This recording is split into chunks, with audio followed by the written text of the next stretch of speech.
शांताकारं भुजगशयनं पद्मनाभं सुरेशं विश्वाधारं गगनसदृशं मेघवर्णं शुभांगं लक्ष्मीकान्तं कमलनयनं योगविधानगम्यं वंदे विष्णु भवभयहरं सर्वलोकैकनाथं। जय श्री हरि विष्णु, जय श्री राधे कृष्ण। आप सभी का हमारे YouTube चैनल पे बहुत बहुत स्वागत है। आइए सुनते हैं मोक्षदा एकादशी व्रत की कथा। आप सभी भक्तों को मोक्षदा एकादशी व्रत की ढेर सारी शुभकामनाएं। आप सभी के जीवन में भगवान विष्णु, माता लक्ष्मी की कृपा से आप सभी को सभी प्रकार के सुख और समृद्धि की प्राप्ति हो। मोक्षदा एकादशी का व्रत जो कि हर वर्ष मार्गशीर्ष यानी कि अग्रहण माह के शुक्ल पक्ष की एकादशी तिथि के दिन मोक्षदा एकादशी का व्रत किया जाता है। मोक्षदा एकादशी के व्रत में इस दिन जो कि भगवान श्री हरि विष्णु, माता लक्ष्मी, एकादशी माता, भगवान श्री कृष्ण और भगवान श्री कृष्ण के दामोदर स्वरूप का पूजन किया जाता है। और मोक्षदा एकादशी के दिन इस दिन जो कि भागवत गीता का भी पूजन किया जाता है। यह सब बड़ा ही पुण्य फलदायक माना गया है। एकादशी का व्रत जो कि हर माह के कृष्ण पक्ष और शुक्ल पक्ष की एकादशी तिथि के दिन एकादशी का व्रत किया जाता है। हर व्रत का अपना अपना विशेष महत्व है। इसी प्रकार से मार्गशीर्ष अग्रहण मास शुक्ल पक्ष की मोक्षदा एकादशी का अपना विशेष महत्व है। जो भी भक्त सच्ची श्रद्धा के साथ मोक्षदा एकादशी का व्रत करते हैं, भगवान का पूजन करते हैं, कथा श्रवण करते हैं, व्रत में नियमों का पालन करते हैं, तो इस व्रत के प्रभाव से मनुष्य का ही नहीं अपितु उनके पितरों का भी यह भला करता है।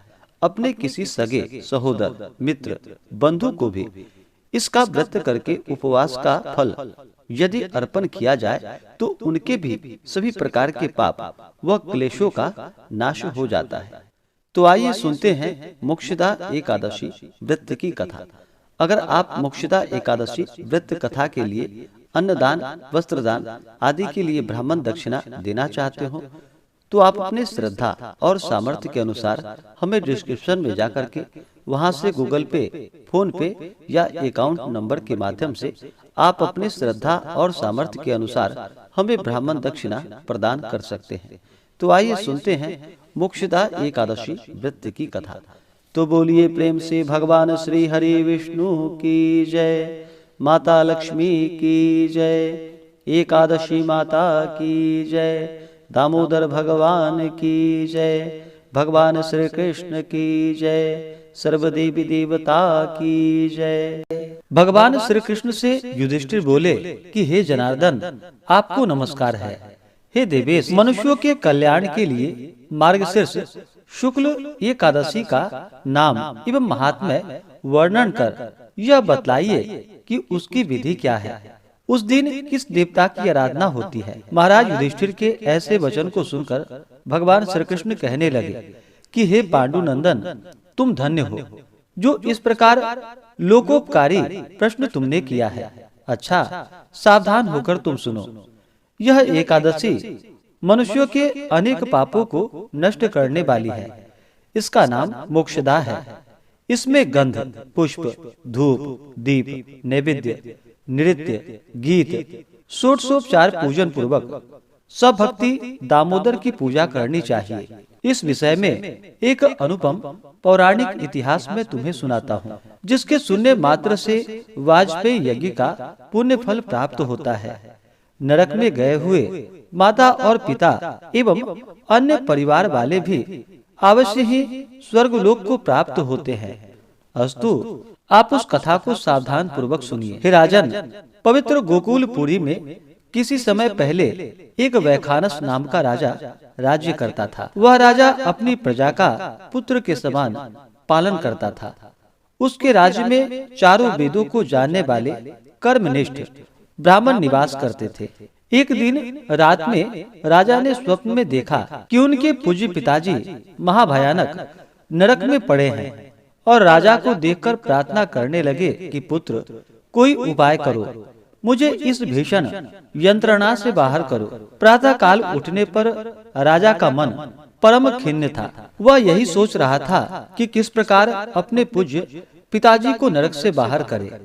बहुत कुछ विचार करने पर भी जब कोई विचार स्थिर नहीं हो सका, तब राज दरबार में जाकर उत्तम उत्तम ब्राह्मण, विद्वानों, ज्योतिषियों और तपस्वियों को बुलाकर तथा रात के स्वप्न का समुचित वृतांत बतलाकर सब लोगों से प्रार्थना कर निवेदन किया कि कोई ऐसा उपाय निकाला जाए जिससे मेरे पिता का उद्धार इस महान नरक से हो, क्योंकि उनकी दशा पर मुझे अत्यंत ही खेद है और दुख है। यह मेरा राज्य, सुख और ऐश्वर्य सारा का सारा एकदम निरर्थक है। हाथी, घोड़ा, धन, संपत्ति, स्त्री, पुत्र एवं परिवार मुझे कुछ भी आनंद कर प्रतीत नहीं होता। नहीं सोचता कि मैं क्या करूं, कहां जाऊं और किस प्रकार पूज्य पिताजी के कष्टों का निवारण करूं। उस समर्थवान पुत्र का जीना किस काम का, जिसके पूर्वज नरक में पड़े हो। राजा के हृदय से ऐसे उद्गार सुनकर ब्राह्मणों ने एक स्वर में कहा कि राजन, यहाँ से समीप ही परवर्तक मुनि का आश्रम है। वह महामुनि भूत, भविष्य एवं वर्तमान तीनों लोकों के ज्ञाता है। वह आपको कोई न कोई युक्ति अवश्य ही बतलाएंगे। ब्राह्मणों की ऐसी वाणी सुनकर राजा ने परवर्तक मुनि के आश्रम की ओर प्रस्थान किया। वह आश्रम कैसा था?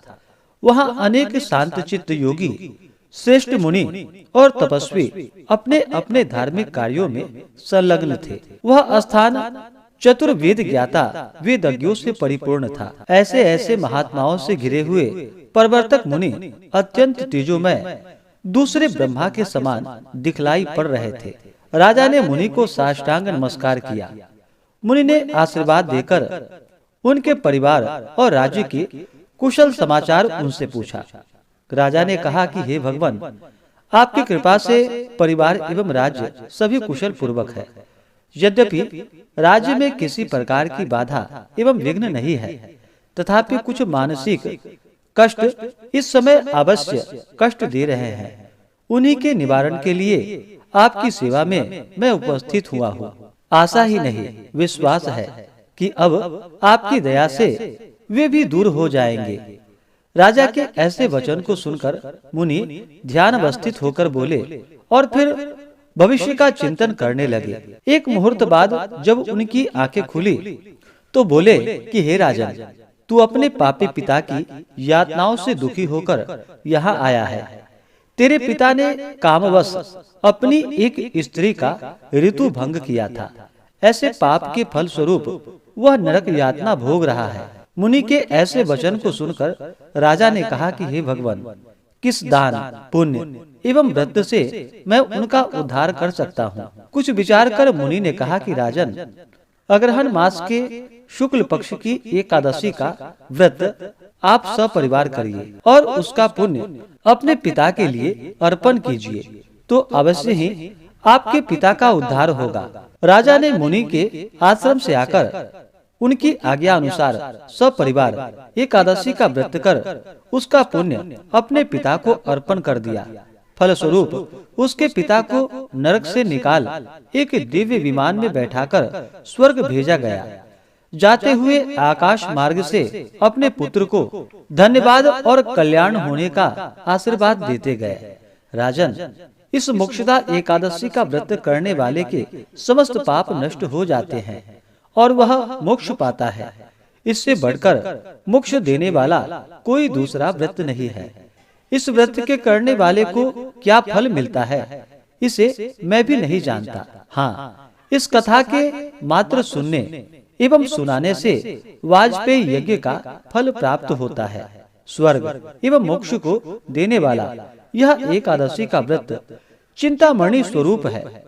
तो बोलिए प्रेम से भगवान विष्णु की जय, माता लक्ष्मी की जय, भगवान श्री कृष्ण की जय, दामोदर भगवान की जय, एकादशी माता की जय, सर्वदेवी देवता की जय। इसी प्रकार से जो भी भक्त सच्ची श्रद्धा के साथ, नियम और निष्ठा के साथ मोक्षदा एकादशी का व्रत करते हैं, भगवान का पूजन करते हैं, कथा श्रवण करते हैं, व्रत में नियमों का पालन करते हैं, तो भगवान विष्णु की कृपा से अवश्य ही उनके सभी प्रकार के पापों का नाश होता है तथा यह मोक्ष को प्रदान करने वाली है। इस बार एकादशी का व्रत जो कि 2 दिन पर रहा है, पहले दिन गृहस्थों के लिए, स्मार्थ के लिए और दूसरे दिन जो कि वैष्णवों के लिए। मार्गशीर्ष मास यानी कि अग्रहण मास की शुक्ल पक्ष की एकादशी तिथि प्रारंभ समय 22 दिसंबर 2023 दिन शुक्रवार सुबह 8:17 और एकादशी तिथि की जो समाप्ति है वह 23 दिसंबर 2023 दिन शनिवार को सुबह 7:13 पे एकादशी तिथि की समाप्ति है। जो भी गृहस्थ जन हैं वो सभी 22 दिसंबर को इस व्रत को धारण करेंगे। द्वादशी युक्त सूर्योदय व्यापनी के अनुसार जो कि 23 दिसंबर 2023 दिन शनिवार को वैष्णवों के लिए जो कि 23 दिसंबर 2023 दिन शनिवार को व्रत धारण किया जाएगा। द्वादशी तिथि की जो समाप्ति है वह 24 दिसंबर 2023 दिन रविवार को सुबह 6:25 पे द्वादशी तिथि की समाप्ति है। जो भी 22 दिसंबर को व्रत धारण करने वाले हैं वो 21 दिसंबर को 10वें दिन के नियमों का पालन करेंगे और 23 दिसंबर को व्रत धारण करने वाले 22 दिसंबर को 10वें दिन के नियमों का पालन करेंगे। एकादशी व्रत का पारण जो कि हरिवासर समाप्त होने के बाद करना चाहिए। हरिवासर का जो समय होता है वह समय द्वादशी तिथि का पहला चौथाई हिस्सा हरिवासर का होता है, तो हरिवासर समाप्त होने के बाद ही व्रत का पारण करना चाहिए। 22 दिसंबर को जो भी व्रत धारण करेंगे वो सभी इस व्रत का पारण जो कि 23 दिसंबर को करेंगे। 23 दिसंबर को पारण का समय दोपहर 1:22 से दोपहर 3:25 तक व्रत का पारण किया जाएगा। और जो 23 दिसंबर व्रत रखने वाले हैं वो सभी 24 दिसंबर को व्रत का पारण करेंगे। 24 दिसंबर को पारण का जो समय है वह समय सुबह 7:10 से सुबह 9:14 तक व्रत का सभी पारण कर लेंगे। सूर्योदय का जो समय है वह समय सुबह 6:39 और सूर्यास्त शाम 5:13। मोक्षदा एकादशी व्रत का पारण जो कि गौमूत्रेण पारणम, गौमूत्र से व्रत का पारण है। यह संभव ना हो पाए तो आप तुलसी दल, जल या फल से व्रत का पारण करें। जो भी एकादशी का व्रत धारण करने वाले हैं उन्हें एकादशी व्रत के लिए जो कि 10वीं के दिन से ही व्रत में नियमों का पालन करना चाहिए। 10वीं तिथि के दिन सूर्यास्त होने से पहले ही शुद्ध और सात्विक आहार ग्रहण करनी चाहिए। दांतों को अच्छे प्रकार से साफ करके 10वीं की रात्रि ब्रह्मचर्य का पालन करते हुए एकादशी व्रत का स्मरण करते हुए सोना चाहिए। एकादशी की सुबह ब्रह्म मुहूर्त में उठ करके नित्य क्रियाओं से निवृत्त होकर के गंगा नदी में या घर के नहाने के पानी में थोड़ा सा गंगा जल मिला करके स्नान करना चाहिए। शुद्ध वस्त्र धारण करना चाहिए। व्रत का संकल्प लेना चाहिए। भगवान विष्णु, भगवान श्री कृष्ण से प्रार्थना करनी चाहिए कि हे भगवान विष्णु, आज मैं मोक्षदा एकादशी का व्रत धारण करने जा रहा हूँ या करने जा रही हूँ। इस प्रकार से भगवान से प्रार्थना करें। अगर आप इस व्रत को किसी कुटुंब जन के निमित्त करना चाहते हो तो उनका नाम ले करके भगवान से प्रार्थना करनी चाहिए। इस प्रकार से व्रत को धारण करके एकादशी के दिन जो कि दिन रात्रि उपवास रहते हुए भगवान का पूरे विधि विधान के साथ सुबह और शाम के वक्त पूजन करना चाहिए। जो उपवास नहीं रह पाते हैं, जिनका स्वास्थ्य सही ना हो, तो आप एक समय फलाहार ग्रहण करके व्रत को धारण करें और भगवान का पूरे विधि विधान के साथ पूजन करना चाहिए। भगवान का जो कि गंध पुष्प धूप दीप आदि से पूजन करके नैवेद्य आदि का भोग लगा करके कथा को सुनना चाहिए। इस दिन विष्णु सहस्त्र नाम आदि का पाठ या श्रवण करना चाहिए। इस दिन गीता आदि का पाठ करना भी जो कि बड़ा ही पुण्य फलदायी माना गया है। इस प्रकार से व्रत को धारण करके रात्रि जागरण करनी चाहिए और अगले दिन जाकर के सुबह उठ करके स्नान करके शुद्ध वस्त्र धारण करके भगवान का पूजन और आरती करनी चाहिए। इसके बाद ब्राह्मणों को भोजन करवाएं, ब्राह्मणों को दान और दक्षिणा दे और फिर समय के अनुसार व्रत का पालन करना चाहिए। इस प्रकार व्रत को धारण करने से, कथा को सुनने से व्यक्ति के सभी प्रकार के पापों का नाश होता है और जब व्यक्ति के पापों का नाश होता है तभी जाकर के उनके पुण्य उदित हो पाते हैं। उसके बाद सांसारिक सुखों की प्राप्ति हो पाती है। जो भी भक्तजन एकादशी का व्रत करते हैं उन्हें एकादशी व्रत के दौरान कुछ बातों का ध्यान रखना चाहिए। व्रत करने वाले को दशमी, एकादशी और द्वादशी शुद्धता का पालन करना चाहिए, ब्रह्मचर्य का पालन करना चाहिए। व्रत के दौरान किसी के ऊपर क्रोध नहीं करनी चाहिए। अपने मन में किसी के प्रति ईर्ष्या या द्वेष का भाव नहीं लाना चाहिए और पूरे निष्ठा के साथ, भक्ति भाव के साथ भगवान का पूजन करना चाहिए। जब भी किसी कार्य को श्रद्धा के साथ, भक्ति के साथ किया जाता है, तभी वह कार्य सफल हो पाता है।